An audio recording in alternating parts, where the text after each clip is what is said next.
Tambahan, sejarah singkat mengapa konsumen Amerika Serikat berpikir sebagaimana mereka berpikir. Untuk mengerti psikologi konsumen modern dan mengetahui kemana mereka mungkin menuju kelak, Anda harus tahu bagaimana mereka sampai di sini. Bagaimana kita semua sampai di sini. Jika Anda tertidur pada 1945 dan baru bangun pada 2020, Anda tak bakal mengenali dunia di sekeliling Anda. Jumlah pertumbuhan ekonomi yang terjadi selama periode itu nyaris tak ada tandingannya.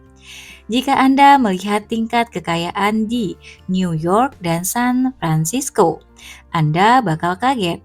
Jika Anda membandingkannya dengan kemiskinan Detroit, Anda bakal kaget. Jika Anda melihat harga rumah, biaya kuliah, dan perawatan kesehatan, Anda bakal kaget. Jika Anda melihat bagaimana rata-rata orang Amerika berpikir mengenai tabungan dan belanja secara umum, Anda bakal kaget. Dan jika Anda mencoba berpikir mengenai narasi yang masuk akal, mengenai bagaimana semua itu terjadi, tebakan saya adalah bahwa Anda bakal salah total. Karena yang terjadi tidak intuitif dan tidak bisa diperkirakan. Yang terjadi di Amerika sejak lahir Perang Dunia II adalah cerita konsumen Amerika. Ceritanya membantu menjelaskan mengapa orang berpikir mengenai uang sebagaimana adanya sekarang. Ceritanya pendek. Dulu segalanya sangat tak pasti. Kemudian sangat baik, kemudian cukup buruk, kemudian benar-benar baik, kemudian benar-benar buruk. Dan sekarang kita ada di sini. Dan saya pikir ada narasi yang menautkan segala peristiwa itu, bukan laporan rinci, melainkan cerita mengenai bagaimana segalanya cocok. Karena ini upaya menautkan peristiwa-peristiwa besar, ada banyak rincian kejadian selama masa itu yang dilewatkan. Saya bisa sepakat dengan siapapun yang menunjukkan hal-hal yang saya lewatkan. Tujuannya di sini bukan menjabarkan tiap kejadian, melainkan melihat bagaimana satu permainan mempengaruhi yang berikutnya. Beginilah cara konsumen modern muncul. 1. Agustus 1945, Perang Dunia berakhir. Menyerahnya Jepang adalah hari paling bahagia dalam sejarah Amerika, tulis The New York Times. Namun ada pepatah, sejarah hanyalah satu kejadian sesudah kejadian lainnya. Kebahagiaan karena berakhirnya perang segera disusul pertanyaan, apa yang terjadi sekarang? 16 juta orang Amerika, 11% penduduk ikut perang. Sekitar 8 juta pergi ke luar negeri. Rata-rata umur mereka 23. Dalam 18 bulan, semuanya kecuali 1,5 juta bakal pulang dan melepas seragam tentara. Kemudian apa? Apa yang akan mereka lakukan sesudahnya? Di mana mereka akan bekerja? Di mana mereka akan tinggal? Itu pertanyaan-pertanyaan paling penting pada masa tersebut, karena dua alasan. Satu, tak ada yang tahu jawabannya. Dua, jika tidak bisa dijawab dengan cepat, skenario yang paling mungkin di mata banyak ahli ekonomi adalah bahwa ekonomi bakal kembali ke lembah depresi besar. 3 masalah sudah membesar selama perang. 1. Pembangunan rumah berhenti karena hampir semua kapasitas produksi dialihkan untuk membuat perbekalan perang. Tak sampai 12.000 rumah per bulan dibangun pada 1943. Setara kurang daripada satu rumah per kota di Amerika. Para serdadu yang pulang menghadapi kekurangan rumah yang parah. 2. pekerjaan spesifik yang ada selama perang, membuat kapal, tank, dan pesawat terbang. Tiba-tiba tak diperlukan lagi sesudah perang, berhenti dengan kecepatan dan skala yang jarang dilihat di bisnis swasta. Tak jelas di mana para mantan serdadu bakal bekerja. 3. Angka pernikahan naik selama dan sesudah perang. Para serdadu tak ingin kembali ke rumah orang tua, mereka ingin berkeluarga di rumah sendiri dengan pekerjaan bagus segera. Itu membuat khawatir para pembuat kebijakan, terutama karena depresi besar masih belum lama berlalu, berakhir baru 5 tahun sebelumnya. Pada 1946, Council of Economics Advisor memberi laporan ke Presiden Truman memperingatkan depresi berskala penuh akan terjadi dalam 1 sampai 4 tahun ke depan. Mereka menulis di memo lain pada 1947 merangkum pertemuan dengan Truman. Boleh jadi kita ada dalam suatu periode resesi, ketika kita harus sangat yakin mengenai kepastian apakah kekuatan resesi bisa beresiko lepas kendali. Ada prospek lumayan besar yang seharusnya tak diabaikan, bahwa kemerosotan lebih lanjut dapat menaikkan bahaya spiral turun ke kondisi depresi.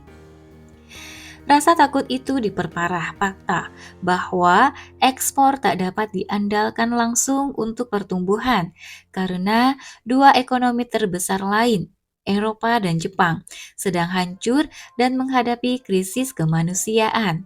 Amerika sendiri terlilit utang yang tak lebih besar daripada sebelumnya, membatasi stimulus langsung dari pemerintah. Jadi kami melakukan sesuatu mengenai itu. 2. Suku bunga rendah dan kelahiran konsumen Amerika yang tak disengaja. Hal pertama yang kami lakukan untuk menjaga ekonomi tak tenggelam sesudah perang adalah menjaga suku bunga tetap rendah. Itu bukan keputusan mudah, karena ketika para serdadu pulang dan mendapati kekurangan segala hal, dari pakaian sampai mobil, inflasi sempat naik sampai 2 digit. Federal Reserve tak independen secara politis sebelum 1951. Presiden dan Fed dapat melakukan koordinasi kebijakan. Pada 1942, Fed mengumumkan bakal menjaga suku bunga jangka pendek di 0,38% untuk membantu membiayai perang. Suku bunga tak berubah sedikit pun selama 7 tahun berikutnya. Imbal hasil obligasi Departemen Keuangan Amerika Serikat tetap di bawah 2% sampai pertengahan 1950-an. Alasan tersurat menahan suku bunga tetap rendah adalah menekan biaya pendanaan perang sebesar kira-kira 6 triliun dolar. Namun, suku bunga rendah juga menyebabkan sesuatu yang berbeda bagi semua prajurit yang pulang. Pinjaman untuk beli rumah, mobil, peralatan, dan mainan jadi benar-benar murah. Itu bagus dari sudut pandang pembuat kebijakan yang paranoid. Konsumsi menjadi strategi ekonomi eksplisit pada tahun-tahun sesudah Perang Dunia II. Era penghematan dan tabungan untuk mendanai perang segera berubah menjadi era promosi aktif belanja. Ahli sejarah Princeton, Sheldon Garon, menulis, sesudah 1945, Amerika kembali menjauh dari pola promosi menabung di Eropa dan Asia Timur. Politikus, pebisnis, dan pemimpin buruh semuanya mendorong orang Amerika berbelanja untuk mendukung pertumbuhan ekonomi. Dua hal mendorongnya. Yang pertama adalah GI Bill, menawarkan kesempatan KPR yang baru pertama kali terjadi. 16 juta veteran dapat membeli rumah, sering tanpa uang muka, tanpa bunga pada tahun pertama, dan suku bunga tetap yang begitu rendah sehingga cicilan KPR bulanan dapat lebih rendah daripada uang sewa rumah. Yang kedua adalah ledakan kredit konsumen, dimungkinkan oleh pelonggaran aturan era depresi. Kartu kredit pertama diperkenalkan pada 1950. Kredit toko, angsuran, kredit pribadi, kredit gaji, semuanya bangkit. Dan bunga atas segala hutang, termasuk kartu kredit, bisa mengurangi pajak pada waktu itu. Rasanya enak, jadi kami memakan banyak. Cerita sederhana di tabel sederhana. Tahun 1945, total utang rumah tangga Amerika Serikat 29,4 miliar.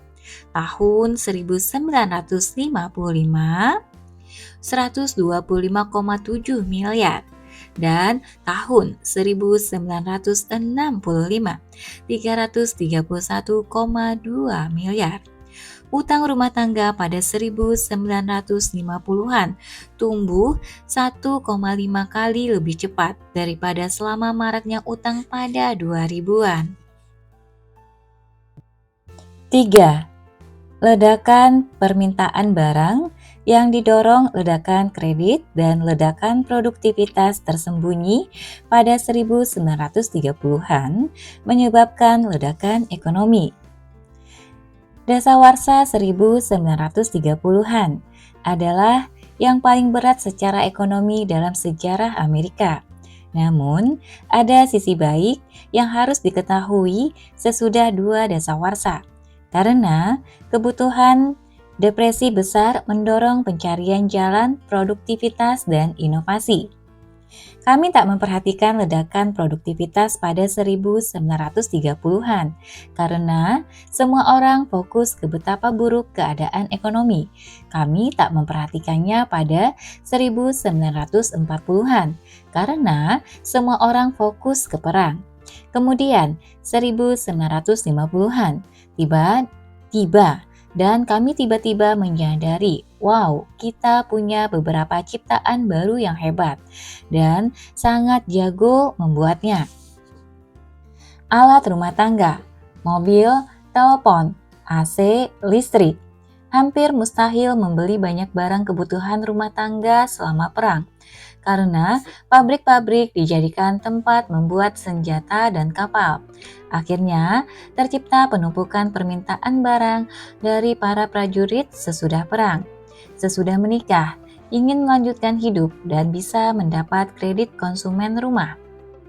Mereka berbelanja banyak sekali, lebih banyak daripada yang pernah terjadi di Amerika. Frederick Lewis Allen menulis di bukunya The Big Change, pada tahun-tahun sesudah perang, petani membeli traktor baru, alat memetik jagung, mesin pemerah sapi elektrik. Dia dan para tetangganya mengumpulkan banyak mesin pertanian untuk dipakai bersama. Istri petani mendapat kulkas elektrik putih kemilau yang dia idam-idamkan, dan harganya tak pernah terjangkau selama depresi besar, dan mesin cuci terbaru, dan lemari pembeku. Keluarga di pinggir kota memasang mesin pencuci piring dan membeli mesin pemotong rumput. Keluarga di tengah kota menjadi pelanggan binatu otomatis dan membeli televisi untuk ruang tengah. Kantor suami memasang AC, dan begitulah seterusnya. Benar-benar besar perubahannya. Manufaktur mobil dan truk komersial nyaris berhenti dari 1942 sampai 1945. Kemudian 21 juta mobil dijual antara 1945 dan 1949. 37 juta lain dijual sampai 1955. Tak sampai 2 juta rumah dibangun dari 1940 sampai 1945. Kemudian 7 juta dibangun antara 1945 sampai 1950. 8 juta lagi dibangun sampai 1955. Ledakan permintaan barang dan kemampuan kami membuat barang menciptakan lapangan kerja bagi para prajurit yang pulang dan pekerjaannya bagus. Campurkan itu dengan kredit konsumen dan kapasitas belanja Amerika meledak. Federal Reserve menulis ke Presiden Truman pada 1951 sampai 1950, total belanja konsumen ditambah konstruksi hunian mencapai sekitar 203 miliar dolar atau kira-kira 40% di atas tingkat 1944. Jawaban bagi pertanyaan, apa yang akan dilakukan semua prajurit itu sesudah perang jadi jelas. Mereka akan membeli barang dengan uang dari pekerjaan membuat barang baru, dibantu uang pinjaman berbiaya murah untuk membeli lebih banyak barang. 4. Keuntungan dibagi lebih merata daripada sebelumnya. Ciri definisi ekonomi Amerika Serikat pada 1950-an adalah bahwa negara itu menjadi lebih kaya dengan membuat kaum miskin kurang miskin. Rata-rata gaji berlipat ganda dari 1940 ke 1948. Kemudian berlipat ganda lagi sampai 1963. Dan keuntungan itu terfokus ke mereka yang telah ketinggalan pada dasawarsa sebelumnya. Kesenjangan antara kaya dan miskin menyempit luar biasa. Lewis Allen menulis pada 1955, ketimbang besar kaya dan miskin di balapan ekonomi kurang banyak, ketimpangan besar kaya dan miskin di balapan ekonomi sudah berkurang banyak. Para pekerja industri sebagai satu kelompok mengalami kemajuan terbesar. Orang-orang seperti keluarga pekerja pabrik baja yang dulu berpendapatan 2.500 dolar jadi mendapat 4.500 dolar. Keluarga operator mesin berkeahlian yang dulu berpendapatan 3.000 dolar jadi bisa membelanjakan 5.500 dolar per tahun atau lebih. Sedangkan bagi 1% teratas, orang-orang yang paling kaya, yang kita bisa golongkan secara sangat kasar sebagai yang berpendapatan 16.000 dolar ke atas. Porsi pendapatan mereka dari total pendapatan nasional sesudah pajak turun dari 13% ke 7% pada 1945. Itu bukan tren jangka pendek. Pendapatan real untuk 20% orang berpendapatan terendah tumbuh hampir sama besar dengan pertumbuhan di 5% teratas dari 1950 sampai 1980. Kesetaraan bukan hanya terjadi di gaji. Makin banyak perempuan yang bekerja di luar rumah. Keikutsertaan perempuan di angkatan kerja naik dari 31% sesudah perang ke 37% pada 1955 dan 40% pada 1965. Minoritas mendapat keuntungan juga sesudah pelantikan presiden tahun 1945. Eleanor Roosevelt menulis mengenai seorang reporter Afrika Amerika yang berkata kepadanya, "Anda sadar apa yang terjadi dalam 12 tahun? Jika pada pelantikan presiden pada 1933 ada orang-orang kulit berwarna yang hadir dan bercampur dengan orang-orang lain seperti sekarang, tiap koran di negara ini bakal memberitakannya. Sekarang, kami tak menganggapnya berita, dan tak ada yang merasa perlu menyebut-nyebutnya. Hak hak perempuan dan minoritas kala itu masih sangat sedikit dibanding sekarang.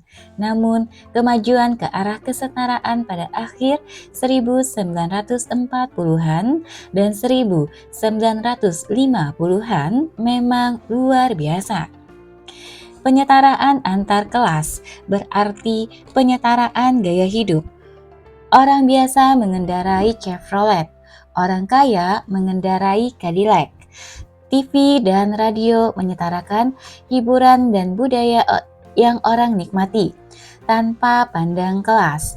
Katalog pesanan barang lewat pos menyetarakan pakaian yang orang pakai dan barang yang dibeli dimanapun mereka tinggal.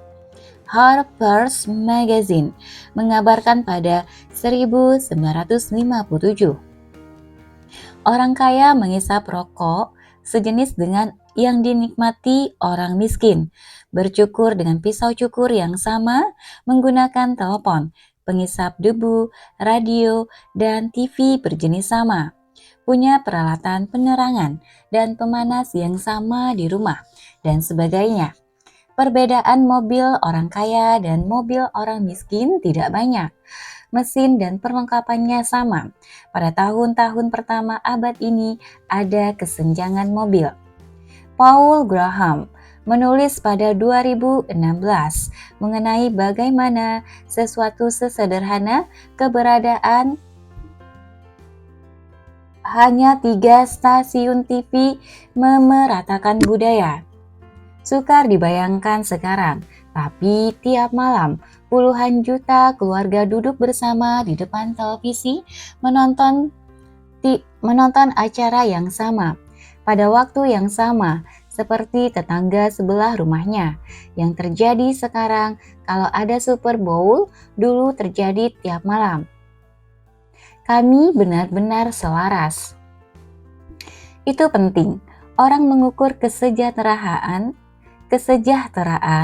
dengan membandingkan diri ke sesamanya.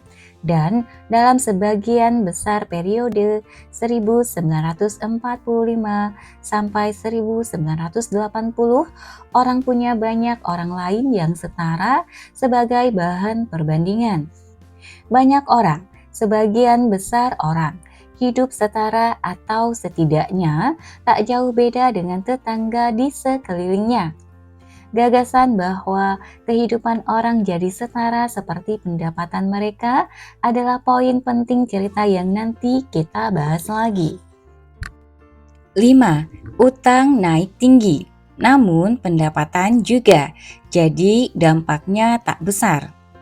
Utang rumah tangga naik 5 kali lipat dari 1947 ke 1957 karena kombinasi budaya konsumsi baru, produk utang baru, serta suku bunga yang disubsidi program pemerintah dan dipertahankan rendah oleh Federal Reserve. Namun, pertumbuhan pendapatan sangat kuat selama periode itu, sehingga dampaknya ke rumah tangga tidak buruk. Dan utang rumah tangga memang sangat rendah sesudah perang. Depresi besar menghapus banyak hutang, dan belanja rumah tangga sangat terbatas selama perang sehingga akumulasi utang juga terbatas. Jadi, pertumbuhan rasio utang terhadap pendapatan rumah tangga dari 1947 ke 1957 bisa dikelola. Rasio utang terhadap pendapatan rumah tangga hari ini di Amerika Serikat sedikit di atas 100%, bahkan sesudah naik pada 1950-an, 1960-an, dan 1970-an. Rasio itu dulu di bawah 60%. Banyak kenaikan utang itu disebabkan kenaikan kepemilikan rumah. Tingkat kepemilikan rumah di Amerika Serikat pada 1900 adalah 47% dan bertahan di sana dalam 4 dasawarsa. Kemudian tingkat kepemilikan rumah naik mencapai 53% pada 1945 dan 62% pada 1970. Sebagian besar penduduk menggunakan utang yang tak bisa diakses generasi sebelumnya, dan mereka umumnya oke-oke saja dengan itu. David Halberstam menulis di bukunya The 50s, mereka percaya diri dengan dirinya sendiri dan masa depan dalam cara yang dianggap tak biasa oleh orang-orang yang tumbuh pada masa lebih sulit. Mereka takut utang seperti orang tua mereka dulu. Perbedaan mereka dan orang tua bukanlah hanya di pendapatan dan jumlah harta, melainkan juga kepercayaan bahwa masa depan sudah datang. Sebagai orang-orang pertama yang memiliki rumah di keluarga masing-masing, mereka membawa kegembiraan dan kebanggaan ke toko selagi membeli perabotan dan peralatan rumah tangga pada zaman lain. Pasangan muda boleh jadi menunjukkan perasaan yang sama ketika membeli pakaian untuk bayi mereka, seolah keberhasilan memiliki rumah mencerminkan terobosan sangat besar, sehingga rumah itu layak diisi barang-barang terbaik. Sekarang waktunya menghubungkan beberapa hal karena akan penting. Amerika tumbuh, Amerika tumbuh bersama tak seperti sebelumnya. Amerika tumbuh dengan utang yang waktu itu tak jadi masalah karena masih rendah dibanding pendapatan dan ada penerimaan budaya yang menganggap utang bukan hal menakutkan. Mulai ada keretakan. Pada 1973 adalah tahun pertama ketika mulai terlihat bahwa ekonomi menyusuri jalan baru. Resesi yang berawal tahun itu membuat tingkat pengangguran setinggi-tingginya sejak 1930-an. Inflasi naik, namun tak seperti lonjakan pasca Perang Dunia II. Inflasi tetap tinggi. Suku bunga jangka pendek mencapai 8% pada 1973, naik dari 2,5% 10 tahun sebelumnya. Anda harus melihat konteksnya juga ketika banyak terjadi ketakutan dengan pecahnya Perang Vietnam, kerusuhan, serta pembunuhan Martin Luther King, John F. Kennedy, dan Bobby Kennedy. Keadaan jadi suram. Amerika mendominasi ekonomi dalam 2 dasawarsa sesudah Perang Dunia II. Banyak negara besar hancur kapasitas manufakturnya. Namun, pada 1970-an, keadaan berubah. Jepang lepas landas, ekonomi Tiongkok membuka, Timur Tengah menggunakan kekuatan minyak. Kombinasi keunggulan ekonomi karena keberuntungan dan budaya Greatest Generation dibikin tangguh oleh depresi dan dibiasakan bekerja sistematis oleh perang, bergeser ketika generasi baby boomers mulai dewasa. Generasi baru yang berpandangan beda mengenai apa yang normal bertemu redanya angin pendorong ekonomi 2 dasawarsa sebelumnya. Segala dalam keuangan adalah data dalam konteks harapan. Salah satu pergeseran terbesar pada abad kemarin terjadi ketika angin ekonomi mulai bertiup di arah baru secara tak merata. Tapi harapan orang masih berakar di budaya kesetaraan pasca perang. Tak mesti kesetaraan pendapatan, walau itu ada. Namun, kesetaraan gaya hidup dan harapan konsumsi. Gagasan bahwa seseorang yang pendapatannya di persentil ke-50 seharusnya tak menjalani hidup yang sangat berbeda dengan seseorang di persentil ke-80 atau ke-90.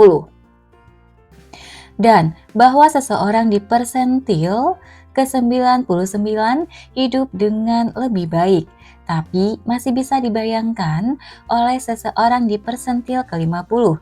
Begitulah Amerika pada sebagian besar periode 1945 sampai 1980.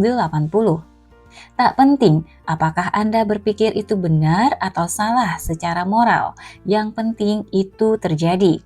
Harapan selalu bergerak lebih lambat daripada fakta. Fakta ekonomi pada tahun-tahun antara awal 1970-an dan awal 2000-an adalah bahwa pertumbuhan berlanjut, tapi menjadi lebih tak merata. Meski begitu, harapan orang terkait perbandingan gaya hidup dengan sesamanya tak berubah. 7. Pertumbuhan berlanjut, tapi berbeda dengan sebelumnya. Iklan kampanye Ronald Reagan pada 1984, Morning in America, mengatakan, "Pagi datang lagi di Amerika. Hari ini lebih banyak laki-laki dan perempuan akan berangkat kerja dibanding sebelumnya dalam sejarah negara kita."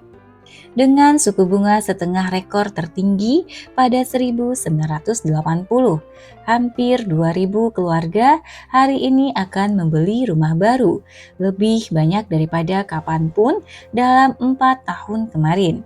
Siang ini, 6.500 laki-laki dan perempuan muda akan menikah, dan dengan inflasi di bawah separuh inflasi 4 tahun lalu, mereka bisa memandang masa depan dengan percaya diri. Itu bukan hiperbola. Pada 1984, pertumbuhan PDB Amerika Serikat memang setinggi-tingginya sejak 1950-an. Pada 1989, jumlah pengangguran di Amerika turun 6 juta dibanding 7 tahun sebelumnya. S&P 500 naik hampir 4 kali lipat antara 1982 dan 1990. Pertumbuhan PDB real total pada 1990-an kira-kira setara dengan pertumbuhan 1950-an, 40% versus 42%. Presiden Clinton pamer di pidato State of the Union 2000.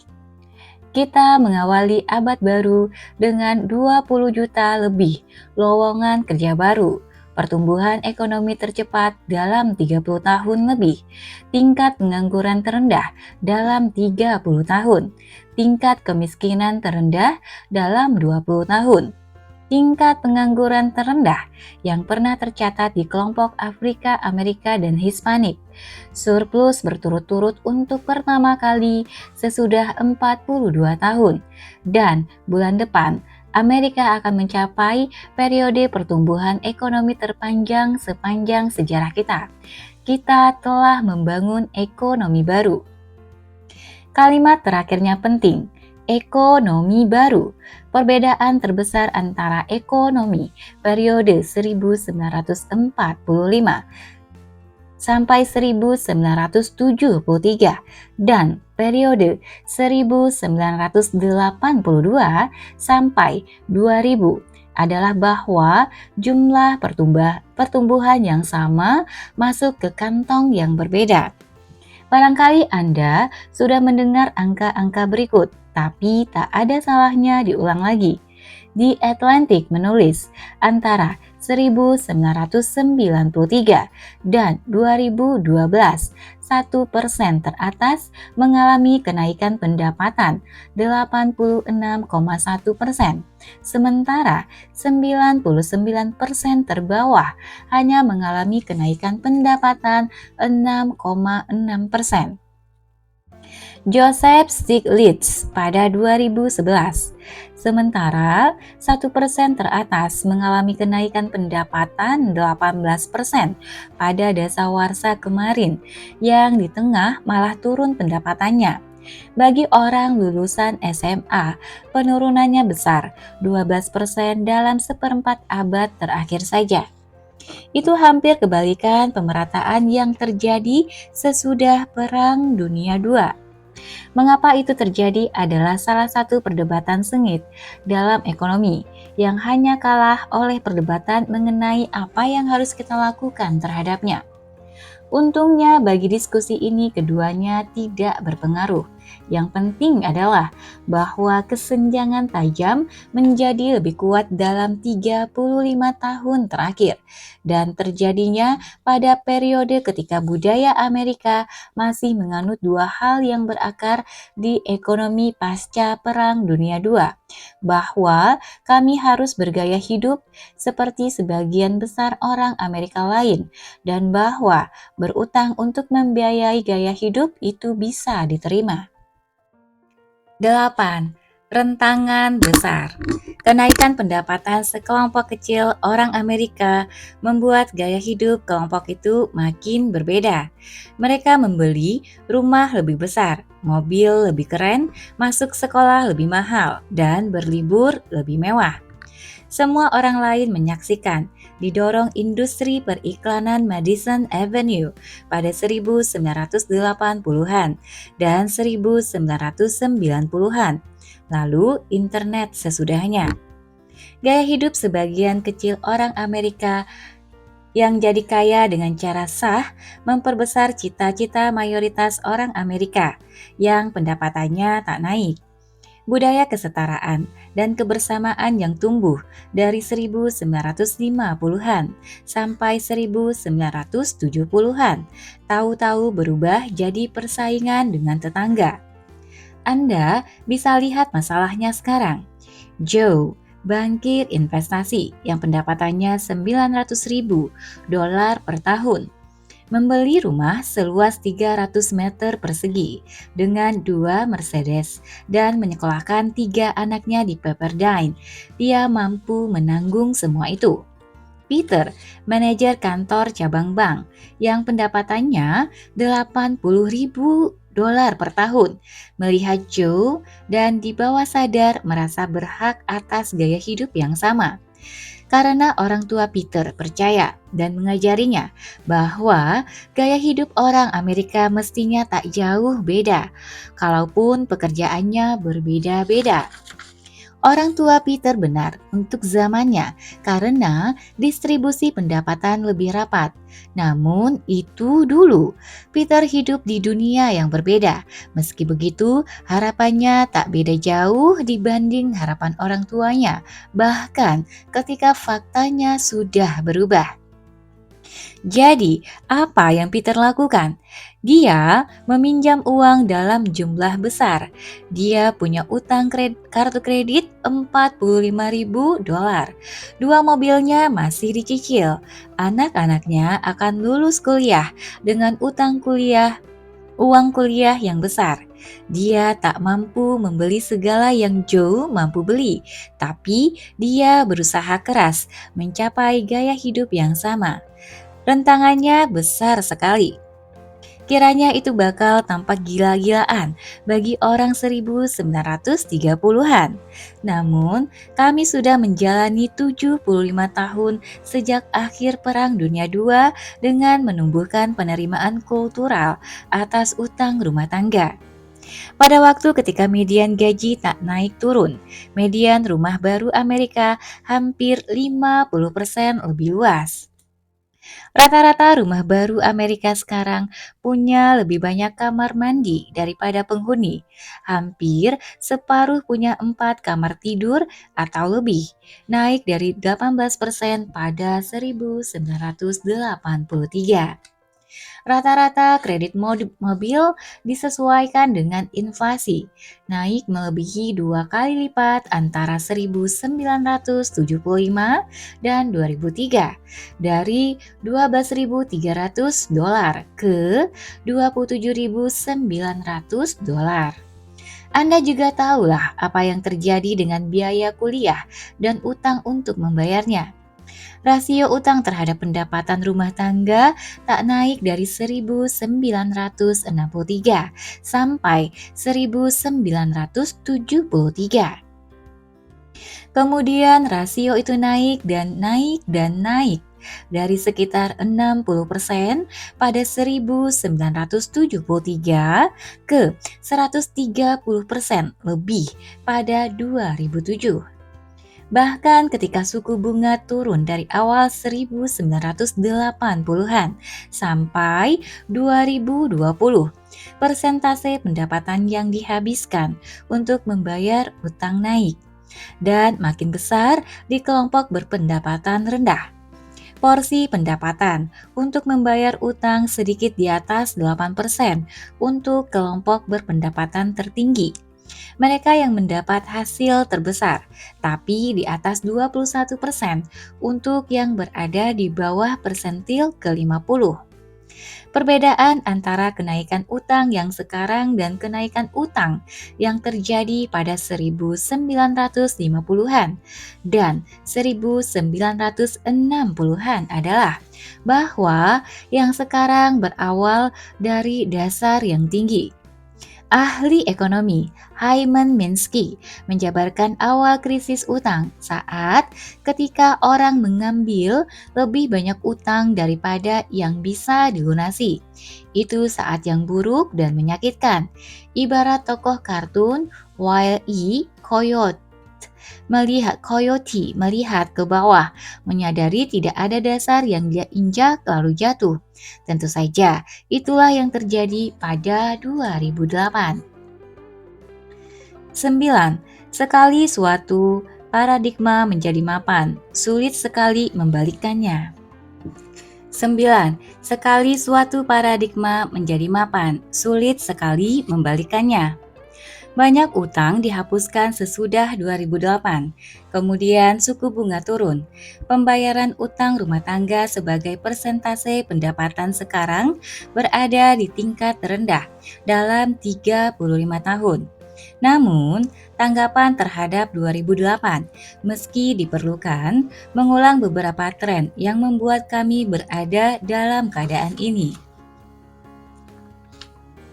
Pelonggaran kuantitatif mencegah ambruknya ekonomi sekaligus menaikkan harga aset, menguntungkan para pemilik aset, sebagian besarnya orang kaya.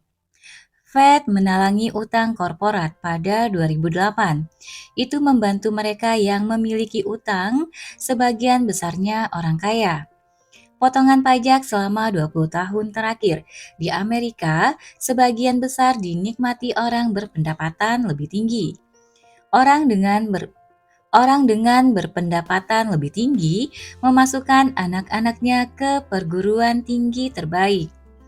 Anak-anak itu kemudian meraih pendapatan lebih tinggi dan berinvestasi di utang korporat yang akan ditalangi Fed. Memiliki saham yang akan didukung berbagai kebijakan pemerintah dan seterusnya. Segala hal itu kalau berdiri sendiri bukanlah masalah, makanya terus ada. Namun, semuanya gejala hal lebih besar yang terjadi sejak awal 1980-an.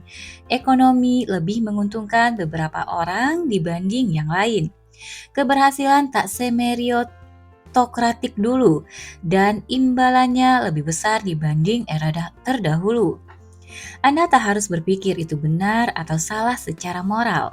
Dan sekali lagi, di cerita ini tidak penting mengapa itu terjadi. Yang penting adalah itu terjadi dan menyebabkan ekonomi bergeser dari harapan orang yang ditetapkan sesudah Perang Dunia II bahwa ada kelas menengah besar tanpa kesenjangan sistemik, di mana tetangga sebelah rumah maupun di kota sebelah menjalani kehidupan yang cukup mirip kehidupan Anda.